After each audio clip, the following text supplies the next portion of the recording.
హైదరాబాద్ స్థానిక సంస్థల ఎమ్మెల్సీ ఎన్నికల్లో బీజేపీ అభ్యర్థిగా నామినేషన్ వేశారు గౌతమ్ రావు. పార్టీ కార్యకర్తగా ఉన్న తనకు ఎమ్మెల్సీగా పోటీ చేసే అవకాశం దక్కిందన్నారు గౌతమ్ రావు. ఈ ఎన్నికల్లో తాము ఎలా గెలుస్తామో ముందు తెలుస్తుందని తెలిపారు. బీజేపీ అధిష్టానం ప్రకటించారు అభ్యర్థిగా.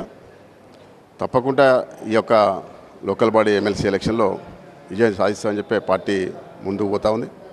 ఆ విధంగా తప్పకుండా విజయం సాధిస్తాం. చూడండి, రాబోయే రోజులలో ఏం జరగబోతుందో మీరు చూస్తే అర్థమవుతుంది. టికెట్ పార్టీ జనరల్గా కార్యకర్తలకు ఎప్పుడు కూడా ప్రథమ స్థానం వస్తుంది. ఆ విధంగానే చాలా సంవత్సరాల నుంచి నేను పార్టీలో పనిచేస్తాను కాబట్టి ఒక అవకాశం నాకు కల్పించినారు. మరోవైపు గౌతమ్ రావు ఎంపికపై బీజేపీ ఎమ్మెల్యే రాజాసింగ్ తీవ్ర అసంతృప్తి వ్యక్తం చేశారు. హైదరాబాద్ పార్లమెంట్ పరిధిలో అభ్యర్థులే లేరా అని ప్రశ్నించారు ఆయన.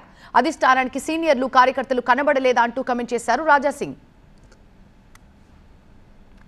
ఎంఐఎం ఎమ్మెల్సీ అభ్యర్థిగా మిర్జా రియాజుల్ హాసన్ నామినేషన్ వేశారు. 2000 సార్ ఇదిగోండి నా రెసిగ్నేషన్. ఎందుకు? నేనే జాబ్స్ ని క్రియేట్ చేసి బాస్ అవ్వాలనుకుంటున్నాను. ఎలా? బాస్ వాలా బీ ద బాస్. 2009లో నూర్ ఖాన్ బజార్, 2016లో డబీల్పురా కార్పొరేటర్ గా గెలిచారు హసన్. 2019లో ఎమ్మెల్యే కోట ఎమ్మెల్సీగా ఎంఐఎం అవకాశం ఇచ్చింది. ఇక 2023లో ఎమ్మెల్సీగా పదవీకాలం పూర్తయింది. ఇప్పుడు హైదరాబాద్ స్థానిక సంస్థల ఎమ్మెల్సీ అభ్యర్థిగా ఎంఐఎం అవకాశం ఇచ్చింది.